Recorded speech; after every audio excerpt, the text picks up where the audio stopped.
score. Oh my God! Oh! He was the GOAT of Season 1. That was an incredible shot. I mean, Season 1 was a joke. He was playing against janitors, bro. What? Season 2 is where things got serious. Oh!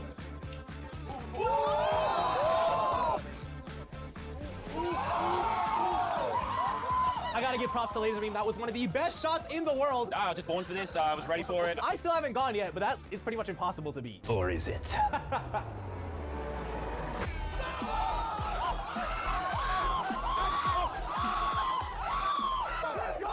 Dude, that was the greatest shot of my life. Not only did I hit Laser Beams out of bounds, mine was this close to the line. Look at everybody's faces when they saw where my cap landed.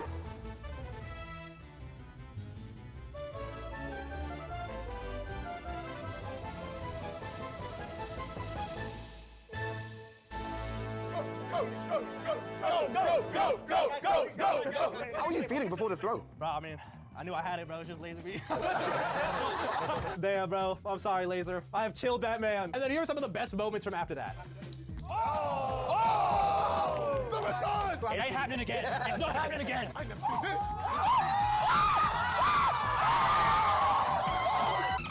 No, I'm not pressed. No press. Oh, he got it. I was taking after some of the greats here. I was looking. This is my technique. I got it. Get out. And that is the end of Caps. Hopefully we'll be seeing. This is my technique. I got it. Get out. And that is the end of Caps. Hopefully we'll be seeing you soon. After Caps, we waited another hour, and then Mr. Beast came back for the third challenge. Are you all ready for challenge 3? Ah! I need you all in groups of 2 and duct tape your hands together. We're so locked in right now. We're revenging Colby and Rugg. Here we go. Then we found this out. Whoever you're duct taped to, we will cut you loose, and you'll be going head to head in giant Jenga. Bro, of course, we should have known that Mr. Beast would make you go against your homie. The Alliance, man. Only one of us was gonna be left after this challenge. If you laugh while playing, you are also eliminated. When I heard about the laugh rule, I knew this was gonna be good for me. I wasn't gonna try to win the game of Jenga, I was gonna try to make Sam laugh. Now up first was KSI and AJ Sheeble, and KSI is literally the funniest human ever, so I'm glad I was not going against him. I was dying laughing watching this match. KSI kept falling off the ladder. Somehow AJ managed not to laugh, and their game went for over an hour until it got to the point where it was KSI's turn, and no matter where he took, the tower was coming down. And KSI was contemplating what to do for about 5 minutes, and then he did the unthinkable. He literally dragged him out of the cube. That is the most devious play in Beast history. Technically, AJ is out, but then Mr. Beast did a vote if we should bring AJ back in the game, and we all voted he should come back in, because that's not fair. Now that challenge took over an hour, and there were 16 groups that had to go do Jenga, so they ended up changing up the challenge. Giant Jenga was taking forever, so we pivoted to normal Jenga. But since everyone was going at the same time, they got rid of the laugh rule, which was not good for me. Yes, you can laugh. Yes, that was dumb. I don't know why I did that. Pull your first block. Let's do this. Me and Sam played with pretty lax rules, and it was intense. Dude, you are this is crazy, man. Too much pressure. Why do I feel like this is a challenge Mark Rover would have been really good at? Thank God he's out. As we were playing, other people's Jenga towers started falling fast. It felt like every minute someone else's tower got out. It was making me so nervous. How would you give away the millions of dollars to your subscribers? Dude, I need to lock in, Nolan, okay? Go somewhere else.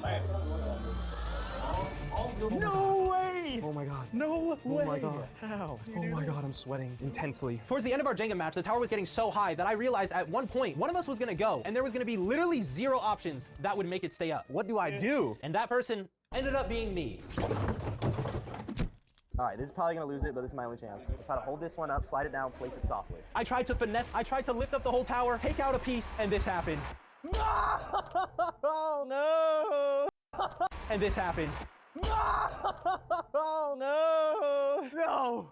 Bro. Good game, bro. The Alliance. Good game. Hello, bro. GG. It's so sad. That was an insane game. There were We no went to the options last one. I just got out, man. Oh my gosh. Hey, at least you won one of your fans this That is true. Today was a W, bro. Yeah, the video wasn't for nothing. Gotta leave some wins for the rest No of us. complaints, bro. There was no one I'd rather lose to. Shout out to Sam. I hope he goes all the way. Appreciate y'all. Thank you for having me.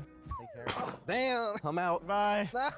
I walked down the hallway of shame. I want to give a big thank you to Mr. Beast for the opportunity. That was one of the coolest things I ever got to do. And you guys, without y'all's support, I wouldn't be able to be in videos like this. So thank you all so much for supporting me. Rest assured, one day I will create my own basketball organization for the youth. I wish I could have won the $1 million to give me a shortcut to achieving that goal. But for now, I'm glad I got to give back to at least 1 subscriber by making that shot. But if you made it to the end, the YouTube algorithm thinks you're going to love this video. See if the YouTube algorithm is correct. There's only one way to find out. Check it out. I'll see you guys in the next one. Peace. So when we talk about technique, we talk about fast music often. Oh, he has very good technique. He can play very fast. But technique is also how you approach one single sound, for example, how you make a legato, how you balance the chords. That's also a technique. There's also a know-how.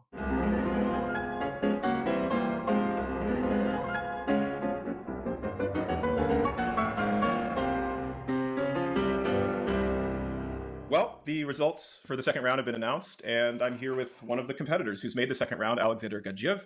Alex, congratulations. Thank you. Thank you. Now, you're no stranger to competitions. You've participated in many, and you actually took the top prize in Sydney and Hamamatsu, playing mostly freely chosen repertoire. What's it like playing only one composer? Well, completely different experience. I could say it's almost like taking a microscope instead of using a big telescope where you're trying to grasp the whole world. I don't know, in Sydney, I literally went from playing Haydn to Beethoven symphonies in Liszt transcription, more contemporary Messiaen and Karl Weill pieces, Prokofiev, Shostakovich. There was a bit of everything, in a way, is a depiction of the world, of the musical world that I choose. And with Chopin is really like, you don't have so many distractions in a way. Because when you're practicing so many different styles and so many different pieces, you cannot concentrate 120% just on that one composer.